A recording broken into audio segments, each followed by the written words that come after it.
ಜ್ಞಾನಧ್ವನಿ ಕೇಳುಗರಿಗೆ ನಮಸ್ಕಾರ.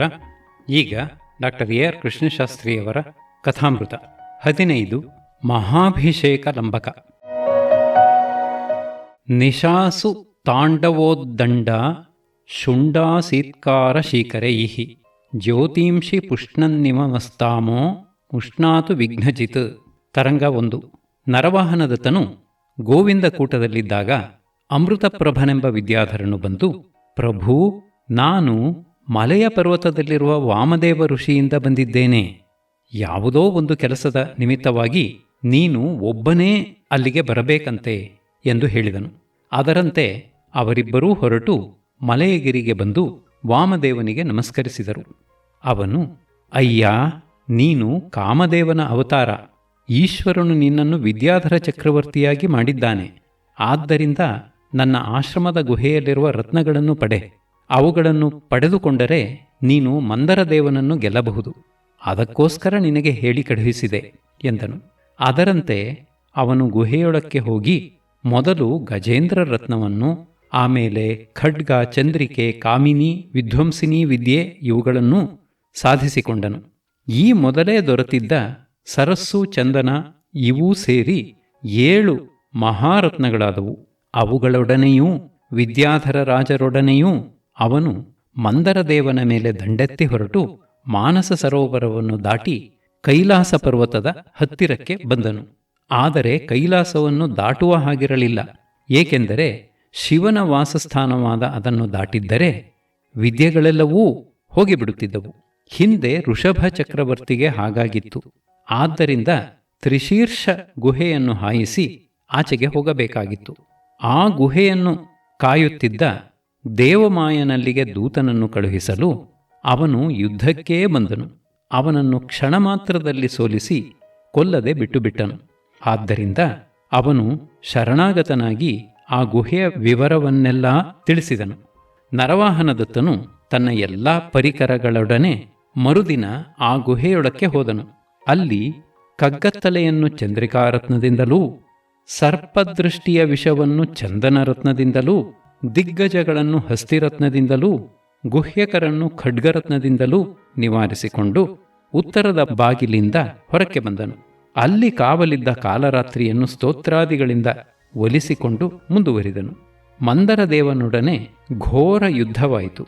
ಕೊನೆಗೆ ಅವನನ್ನು ಸೋಲಿಸಿ ಕೊಲ್ಲುವುದರಲ್ಲಿರಲು ಮಂದರ ದೇವಿ ಎಂಬ ಅವನ ತಂಗಿಯು ಬಂದು, ಮಹಾರಾಜ, ನೀನು ತಪೋವನದಲ್ಲಿದ್ದಾಗ ನಿನ್ನನ್ನು ಮೋಹಿಸಿ ನಾನು ಪತಿಯಾಗಿ ವರಿಸಿದ್ದೇನೆ. ಆದ್ದರಿಂದ ಇವನು ನಿನಗೆ ಮೈದುನನಾಗಬೇಕು, ಅವನನ್ನು ಕೊಲ್ಲಬೇಡ ಎಂದು ಪ್ರಾರ್ಥಿಸಿಕೊಂಡಳು. ಆದ್ದರಿಂದ ಅವನನ್ನು ಬಿಟ್ಟು ನರವಾಹನದತ್ತನು, ಅಯ್ಯ, ಇದಕ್ಕಾಗಿ ನೀನು ಲಜ್ಜೆಪಟ್ಟುಕೊಳ್ಳಬೇಡ. ಶೂರರಾದವರಿಗೆ ಜಯ ಪರಾಜಯಗಳು ನಿಯತವಲ್ಲ ಎಂದು ಸಮಾಧಾನ ಹೇಳಿದನು.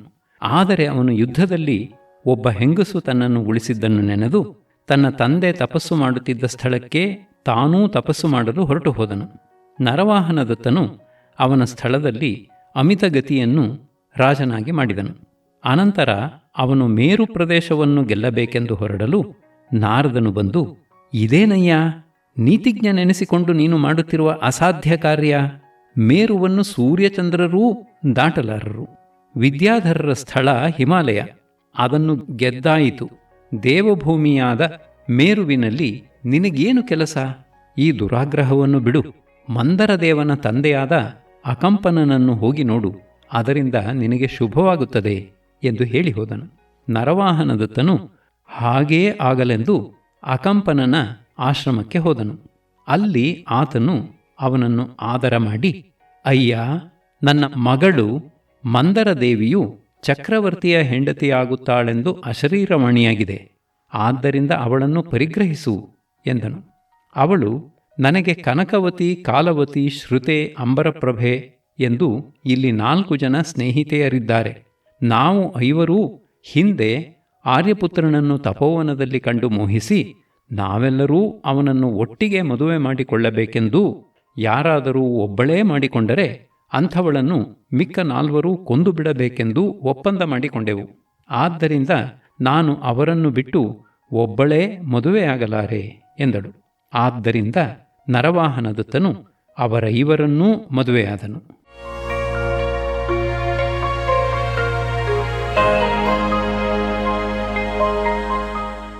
ಸ್ವಲ್ಪ ಕಾಲದ ಮೇಲೆ ಅಕಂಪನನು, ಮಹಾರಾಜ, ಈಗ ವೃಷಭಾದ್ರಿಗೆ ಹೋಗಿ ಪಟ್ಟಾಭಿಷೇಕ ಮಾಡಿಕೋ, ಹಿಂದಿನ ಚಕ್ರವರ್ತಿಗಳೆಲ್ಲ ಹಾಗೆಯೇ ಮಾಡಿದ್ದಾರೆ ಎಂದನು. ಆಗ ಅವನು ತನ್ನ ಮಂತ್ರಿಗಳೊಡನೆಯೂ ಹೆಂಡಿರೊಡನೆಯೂ ವಿಮಾನದಲ್ಲಿ ಅಲ್ಲಿಗೆ ಹೋದನು. ಅವನೊಡನೆ ಮಹಾರಾಣಿಯಾಗಿ ಯಾರು ಪಟ್ಟಾಭಿಷಿಕ್ತಳಾಗಬೇಕು ಎಂಬ ಪ್ರಶ್ನೆ ಬಂತು. ಏಕೆಂದರೆ ನರವಾಹನದತ್ತನೇನೋ ಮದನ ಮಂಚುಕೆಯನ್ನೇ ಒಪ್ಪಿದ್ದನು.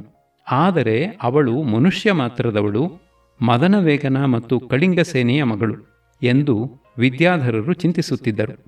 ಆಗ, ಎಲೈ ವಿದ್ಯಾಧರರೇ, ಇವಳು ಮರ್ತ್ಯಳಲ್ಲ, ರತಿದೇವಿ, ಅಯೋನಿಜೆ.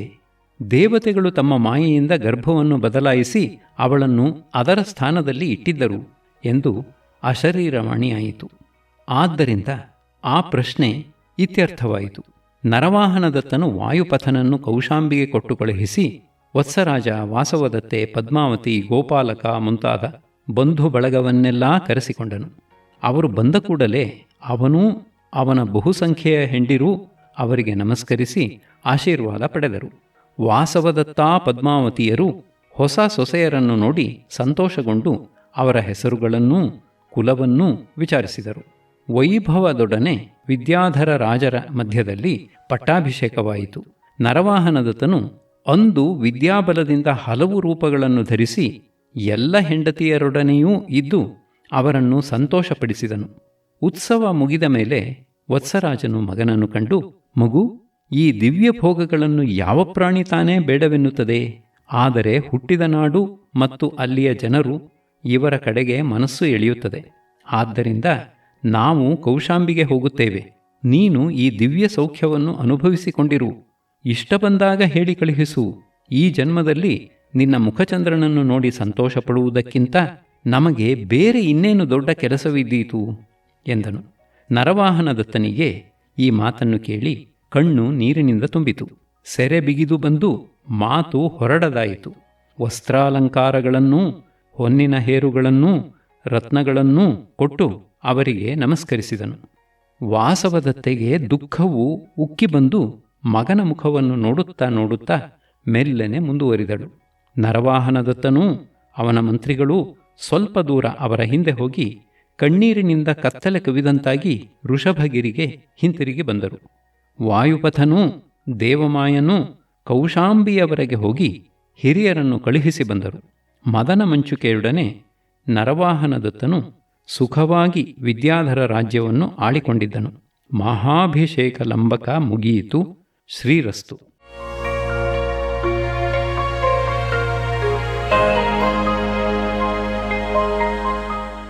16. ಸುರತ ಮಂಜರೀ ಲಂಬಕ. ಪಾತು ವಸ್ತಾಂಡವೋಡ್ಡೀನ ಗಂಡ ಸಿಂಧೂರ ಮಂಡನಃ ವಾಂತಾಭಿಪೀತ ಪ್ರತ್ಯೂಹ ಪ್ರತಾಪ ಇವ ವಿಘ್ನಜಿತ್. ತರಂಗ 1. ಒಂದು ಸಾರಿ ವಸಂತ ಋತುವಿನಲ್ಲಿ ನರವಾಹನದತ್ತನು ತನ್ನ ಹೆಂಡಿರೊಡನೆಯೂ ಮಂತ್ರಿಗಳೊಡನೆಯೂ ಗಂಗಾತೀರದಲ್ಲಿ ಕ್ರೀಡಿಸುತ್ತಾ ಮಂತ್ರಿಗಳನ್ನು ನೋಡಿ, ಈ ವನಪ್ರದೇಶವು ಸುಗಂಧ ಪುಷ್ಪಗಳಿಂದ ತುಂಬಿದೆ. ದಕ್ಷಿಣದ ಗಾಳಿ ಮೃದುವಾಗಿ ಬೀಸುತ್ತಿದೆ. ದಿಕ್ಕುಗಳು ನಿರ್ಮಲವಾಗಿವೆ. ಕೋಗಿಲೆಗಳು ಮಧುರವಾಗಿ ಉಲಿಯುತ್ತಿವೆ. ಯಾವ ಸುಖಕ್ಕೆ ಏನು ಕಡಿಮೆ? ಇಷ್ಟ ಜನ ವಿಯೋಗವೊಂದೇ ಕಷ್ಟ. ಮೃಗಪಕ್ಷಿಗಳಿಗೂ ಆ ಕಷ್ಟವಿದೆ. ಈ ಕೋಗಿಲೆಯನ್ನು ನೋಡು, ಎಲ್ಲೋ ಹೋಗಿರುವ ತನ್ನ ಪ್ರಿಯನನ್ನು ನೆನೆದು ಮಾವಿನ ಮರದಿಂದ ಹೇಗೆ ಕೂಗಿಕೊಳ್ಳುತ್ತಿದೆ ಎಂದನು. ಗೋಮುಖನು ಅದನ್ನು ಅನುಮೋದಿಸಿ, ಹೌದು ಪ್ರಭು, ಶ್ರಾವಸ್ತಿಯಲ್ಲಿ ನಡೆದ ಒಂದು ಸಂಗತಿಯನ್ನು ಹೇಳುತ್ತೇನೆ, ಆಲಿಸಬೇಕು ಎಂದು ಮುಂದಿನ ಕಥೆಯನ್ನು ಹೇಳಿದನು. ಶೂರಸೇನ ಸುಷೇಣೆಯರ ಕಥೆ. ಅಲ್ಲಿ ಶೂರಸೇನೆಂಬ ಒಬ್ಬ ಗ್ರಾಮಾಧಿಕಾರಿ ಇದ್ದನು. ಅವನಿಗೆ ಪ್ರಾಣಕ್ಕಿಂತ ಹೆಚ್ಚಾದ ಸುಷೇಣೆ ಎಂಬ ಹೆಂಡತಿ ಇದ್ದಳು. ಒಂದು ಸಾರಿ ಅವನು ದೊರೆಯ ಶಿಬಿರಕ್ಕೆ ಹೋಗಬೇಕಾಯಿತು. ಆಗ ಅವನ ಹೆಂಡತಿಯು, ಆರ್ಯಪುತ್ರ, ನನ್ನೊಬ್ಬಳನ್ನೇ ಬಿಟ್ಟು ಹೋಗಬೇಡ, ನಾನು ನಿನ್ನನ್ನು ಬಿಟ್ಟು ಒಂದು ಕ್ಷಣವೂ ಇರಲಾರೆ ಎಂದಳು. ಅವನು, ಪ್ರಿಯೇ, ನಾನು ಬರಬೇಕೆಂದು ರಾಜಾಜ್ಞೆಯಾದರೆ ಹೋಗದೆ ಇರಲಾಗುತ್ತದೆಯೇ? ಇದು ನಿನಗೆ ತಿಳಿಯದೆ ನಾನು ಪರಾಧೀನ ಎಂದನು. ಅವಳು ಕಣ್ಣಿನಲ್ಲಿ ನೀರು ತುಂಬಿಕೊಂಡು, ಹೋಗಲೇಬೇಕಾದರೆ ಹೇಗೋ ಸಹಿಸಿಕೊಂಡಿರುತ್ತೇನೆ. ವಸಂತ ಮಾಸದಲ್ಲಿ ಒಂದು ದಿನವೂ ಇರದೆ ಬಂದು ಬಿಡಬೇಕು ಎಂದಳು. ಅವನು, ಪ್ರಿಯೇ, ಹಾಗೇ ಆಗಲಿ, ಎಂಥ ಕೆಲಸವಿದ್ದರೂ ಬಿಟ್ಟು ಚೈತ್ರ ಶುದ್ಧ ಪಾಡ್ಯದ ದಿನ ಬಂದು ಬಿಡುತ್ತೇನೆ ಎಂದನು. ಅವಳು ಹೇಗೋ ಸಮ್ಮತಿಸಿ ದಿನಗಳನ್ನು ಲೆಕ್ಕ ಹಾಕುತ್ತಾ ಅವನು ಹೇಳಿದ್ದ ಅವಧಿಯನ್ನೇ ನಿರೀಕ್ಷಿಸುತ್ತಿದ್ದಳು. ಕೋಗಿಲೆಯ ಕೂಗು, ದುಂಬಿಯ ಝೇಂಕಾರವೂ ಮಧುಮಾಸದ ಬರವನ್ನು ಸೂಚಿಸಿದವು. ಪಾಡ್ಯಮೆಯ ದಿನ ಅವಳು ತನ್ನ ಗಂಡ ಬರುತ್ತಾನೆಂದು ಅಭ್ಯಂಗನ ಮಾಡಿಕೊಂಡು ಕಾಮನನ್ನು ಪೂಜಿಸಿ ಅಲಂಕಾರ ಮಾಡಿಕೊಂಡು ಪತಿಮಾರ್ಗವನ್ನೇ ನೋಡುತ್ತಾ ನಿಂತಳು. ಆದರೆ ಸಂಜೆಯಾದರೂ ಅವನಿನ್ನೂ ಬರಲಿಲ್ಲ. ಅದನ್ನು ನೋಡಿ ಅವಳು, ಪತಿಯು ಬರಲಿಲ್ಲ, ನನ್ನ ಮೃತ್ಯು ಬಂತು. ಪರರ ಸೇವೆಯಲ್ಲಿಯೇ ಆಸಕ್ತರಾದವರಿಗೆ ತಮ್ಮ ಜನದಲ್ಲಿ ಪ್ರೀತಿ ಏನಿರುತ್ತದೆ ಎಂದು ಸಂತಪಿಸುತ್ತಿದ್ದಳು. ಅತ್ತ ಶೂರಸೇನನು ರಾಜನಿಂದ ಹೇಗೋ ಬಿಡಿಸಿಕೊಂಡು ಗಡುವನ್ನು ಮೀರಲು ಇಷ್ಟವಿಲ್ಲದೆ ವೇಗವಾದ ಒಂದು ಒಂಟೆಯ ಮೇಲೆ ಕುಳಿತು ಬೆಳಗಿನ ಜಾವದಲ್ಲಿ ಮನೆಗೆ ಬಂದು ಇಳಿದನು. ಅಲ್ಲಿ ನೋಡಿದರೆ ತನ್ನ ಹೆಂಡತಿಯು ಗಾಳಿ ಬೀಸಿದ ಹೂವಿನ ಬಳ್ಳಿಯಂತೆ ಆಭರಣಾಂಕೃತಳಾಗಿ ಸತ್ತು ಬಿದ್ದಿದ್ದಾಳೆ. ಅದನ್ನು ಕಂಡು ಅವಳನ್ನು ತೊಡೆಯ ಮೇಲೆ ಮಲಗಿಸಿಕೊಂಡನೋ ಇಲ್ಲವೋ ಅವನ ಜೀವವೂ ಹೋಯಿತು. ಹೀಗೆ ಸತ್ತ ಆ ದಂಪತಿಗಳನ್ನು ಅವರ ಮನೆದೇವತೆಯಾದ ಚಂಡೀದೇವಿಯು ಕೃಪೆಯಿಂದ ಬದುಕಿಸಿದಳು. ಅಲ್ಲಿಂದ ಮುಂದೆ ಅವರು ಒಂದು ದಿನವೂ ಒಬ್ಬರನ್ನೊಬ್ಬರು ಅಗಲಿ ಇರುತ್ತಿರಲಿಲ್ಲ.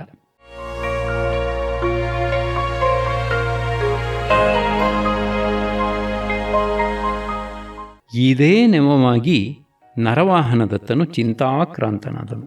ಮಹಾತ್ಮರಿಗೆ ಮುಂದೆ ಬರುವ ಶುಭಾಶುಭಗಳನ್ನು ಅವರ ಅಂತರಾತ್ಮವು ಸೂಚಿಸುತ್ತದೆ. ಅಂದು ರಾತ್ರಿ ಅವನು ತನ್ನ ತಂದೆಯನ್ನು ಯಾರೋ ಒಬ್ಬ ಕಪ್ಪನೆಯ ಹೆಂಗಸು ದಕ್ಷಿಣ ದಿಕ್ಕಿಗೆ ಎಳೆದುಕೊಂಡು ಹೋದ ಹಾಗೆ ಕನಸು ಕಂಡು ತಂದೆಗೆ ಏನಾಗಿದೆಯೋ ಎಂದು ಕಳವಳಪಟ್ಟು ಪ್ರಜ್ಞಪ್ತಿ ವಿದ್ಯೆಯನ್ನು ಕರೆದು ತಂದೆಯ ವೃತ್ತಾಂತವನ್ನು ಕೇಳಿದನು. ಅದು, ದೇವ, ನಿನ್ನ ತಂದೆಯು ಕೌಶಾಂಬಿಯಲ್ಲಿರುತ್ತಾ ಉಜ್ಜಯಿನಿಯಿಂದ ಬಂದ ದೂತನಿಂದ ಚಂಡಮಹಾಸೇನನು ಮೃತನಾದನೆಂದೂ ಅಂಗಾರವತಿಯು ಸಹಗಮನ ಮಾಡಿದಳೆಂದೂ ಕೇಳಿ ಮೂರ್ಛೆ ಹೋದನು. ವಾಸವದತ್ತೆಯೂ ತಂದೆ ತಾಯಿಗಳು ಸತ್ತ ವರ್ತಮಾನವನ್ನು ಕೇಳಿ ತುಂಬ ಶೋಕಿಸಿದಳು. ಮಂತ್ರಿಗಳು ಎಚ್ಚರಗೊಳಿಸಿದ ಮೇಲೆ ಅವನು ಹತ್ತಿರದಲ್ಲಿದ್ದ ಗೋಪಾಲಕನನ್ನು ನೋಡಿ, ಗೋಪಾಲಕ, ಉಜ್ಜಯಿನಿಗೆ ನಡೆ, ನಿಮ್ಮ ತಂದೆಯ ರಾಜ್ಯವನ್ನು ಆಳು, ಪ್ರಜೆಗಳು ನಿನ್ನನ್ನು ಎದುರು ನೋಡುತ್ತಿದ್ದಾರೆಂದು ದೂತನು ಹೇಳುತ್ತಿದ್ದಾನೆ ಎಂದನು. ಅವನು, ನಾನು ನಿಮ್ಮನ್ನು ಬಿಟ್ಟು ಇರಲಾರೆ, ತಂದೆಯಿಲ್ಲದ ಉಜ್ಜಯಿನಿಗೂ ಹೋಗಲಾರೆ.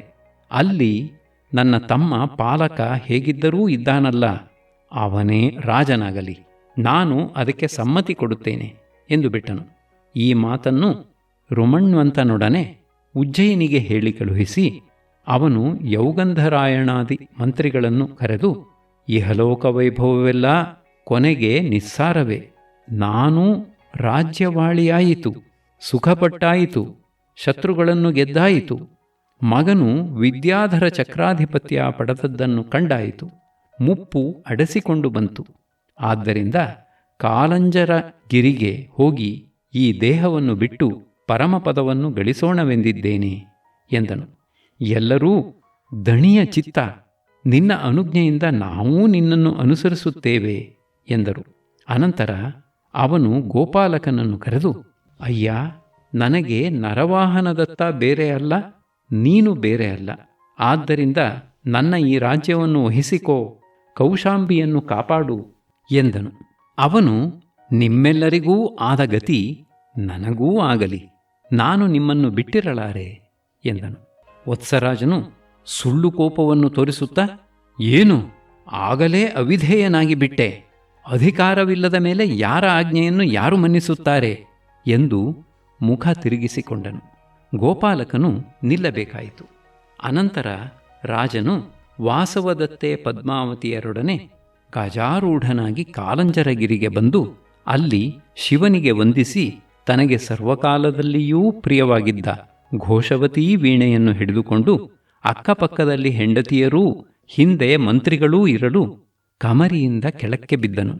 ಕೂಡಲೇ ಒಂದು ವಿಮಾನ ಬಂದು ಅವರೆಲ್ಲರನ್ನೂ ಸ್ವರ್ಗಕ್ಕೆ ಕರೆದುಕೊಂಡು ಹೋಯಿತು ಎಂದು ಹೇಳಿತು. ಗೋಪಾಲಕನ ವೃತ್ತಾಂತವೇನೆಂದು ಕೇಳಲು ಅವನು ಉಜ್ಜಯಿನಿಯಿಂದ ಪಾಲಕನನ್ನು ಬರಮಾಡಿಕೊಂಡು ಅವನಿಗೇ ಕೌಶಂಬಿ ರಾಜ್ಯವನ್ನು ಕೊಟ್ಟು ತಾನು ವೈರಾಗ್ಯದಿಂದ ಅಸಿತಗಿರಿಯ ಕಶ್ಯಪಾಶ್ರಮಕ್ಕೆ ಹೊರಟು ಹೋದನು. ಅಲ್ಲಿ ಈಗ ನಾರುಮಡಿಯಿಟ್ಟು ಮುನಿಗಳ ಮಧ್ಯೆ ಇದ್ದಾನೆ ಎಂದಿತು. ನರವಾಹನದತ್ತನು ಪಿತೃಗಳಿಗೆ ಜಲಾಂಜಲಿಯನ್ನು ಕೊಟ್ಟು ಕಶ್ಯಪಾಶ್ರಮಕ್ಕೆ ಹೋದನು. ಅಲ್ಲಿ ಅವನು ಸೋದರ ಮಾವನನ್ನು ಕಂಡು ತನ್ನೊಡನೆ ಬಂದು ವಾಸಿಸುವಂತೆ ಕೇಳಿಕೊಂಡನು.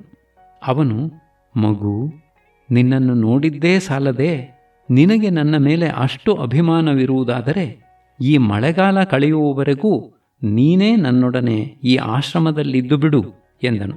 ನರವಾಹನದತ್ತನು ಸೋದರ ಮಾವನ ಮಾತನ್ನು ಮನ್ನಿಸಿ ತನ್ನ ಪರಿವಾರದೊಡನೆ ಅಲ್ಲಿಯೇ ಉಳಿದುಕೊಂಡನು.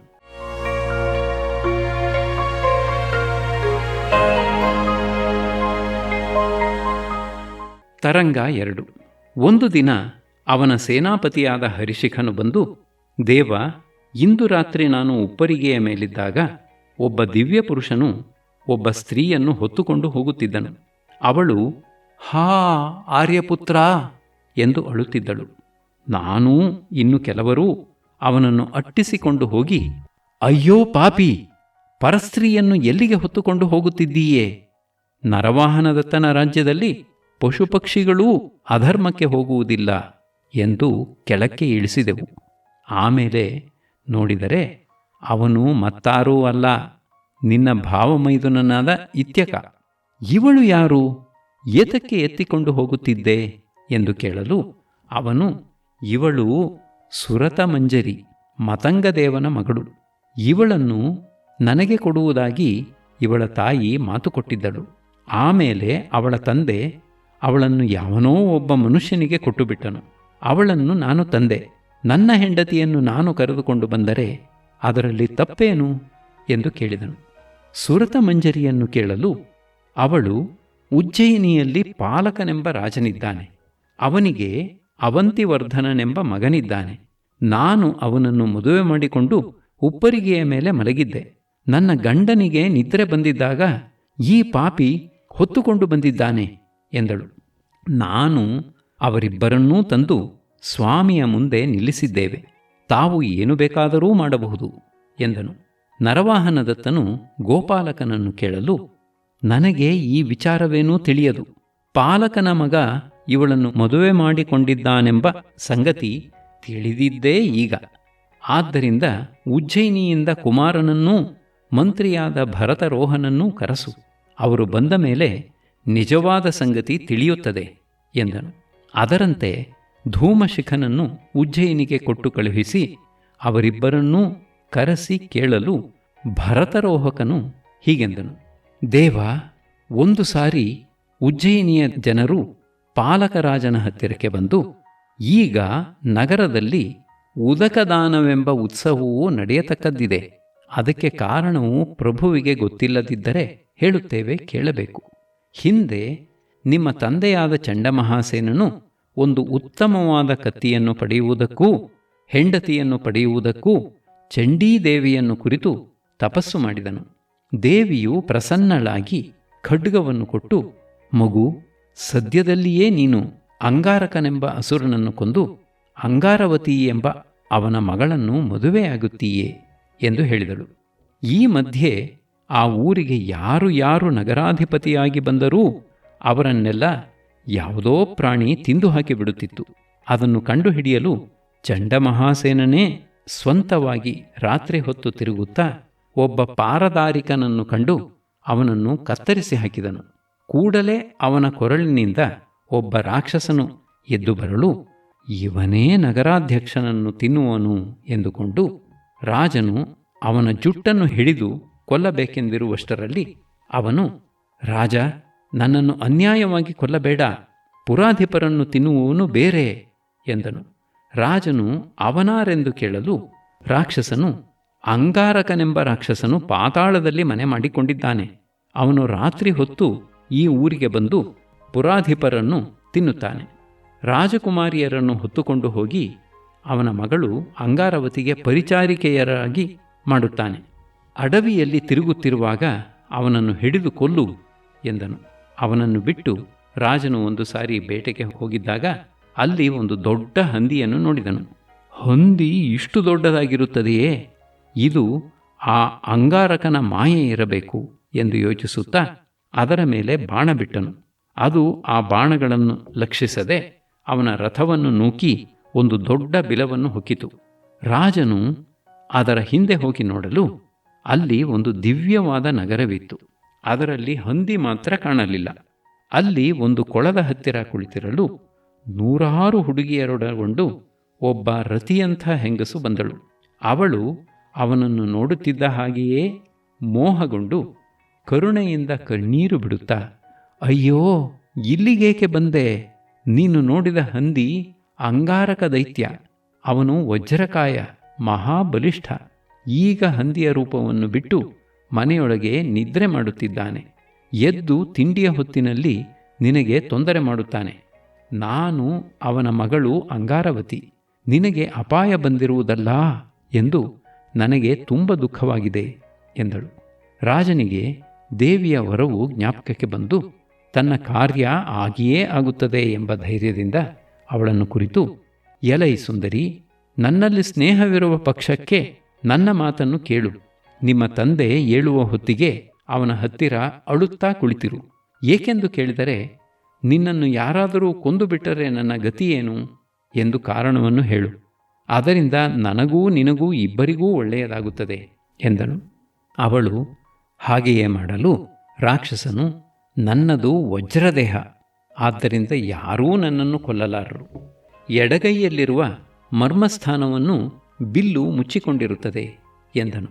ರಾಜನು ಮರೆಯಲ್ಲಿ ನಿಂತಿದ್ದು ಈ ಮಾತನ್ನು ಕೇಳಿ ದೈತ್ಯನು ಸ್ನಾನ ಮಾಡಿ ಶಿವಪೂಜಾ ನಿರತನಾಗಿದ್ದಾಗ ಎದುರಿಗೆ ಹೋಗಿ ಯುದ್ಧಕ್ಕೆ ಕರೆದನು. ದೈತ್ಯನು ತನ್ನ ಎಡಗೈಯನ್ನು ಎತ್ತಿ ಸ್ವಲ್ಪ ತಾಳು ಎಂದು ಸಂಜ್ಞೆ ಮಾಡಿದನು. ರಾಜನು ತಕ್ಷಣವೇ ಆ ಕೈಯಲ್ಲಿದ್ದ ಮರ್ಮಸ್ಥಾನಕ್ಕೆ ಗುರಿಯಿಟ್ಟು ಬಾಣ ಹೊಡೆಯಲು ದೈತ್ಯನು ಸತ್ತು ಬಿದ್ದನು. ಸಾಯುವಾಗ, ನಾನು ಬಾಯಾರಿದ್ದಾಗ ನನ್ನನ್ನು ಹೊಡೆದು ಬೀಳಿಸಿದ್ದರಿಂದ ಪ್ರತಿ ವರ್ಷವೂ ನನಗೆ ಜಲತರ್ಪಣವನ್ನು ಕೊಡಬೇಕು, ಇಲ್ಲದಿದ್ದರೆ ನಿನ್ನ 5 ಜನ ಮಂತ್ರಿಗಳು ಸಾಯುತ್ತಾರೆ ಎಂದು ಶಪಿಸಿದನು.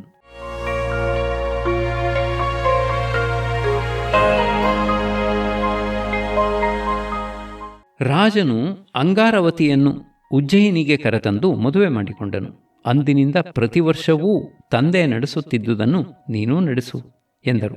ಅದರಂತೆ ಅವನು ಆ ಉತ್ಸವವನ್ನು ನಡೆಸುತ್ತಿರಲು ಆ ಕೋಲಾಹಲದ ಮಧ್ಯೆ ಒಂದು ಮದದಾನೆಯು ಸರಪಣಿಯನ್ನು ಕಿತ್ತುಕೊಂಡು ಬಂದು ಬಹುಜನರನ್ನು ತುಳಿದು ಹಾಕಿತು.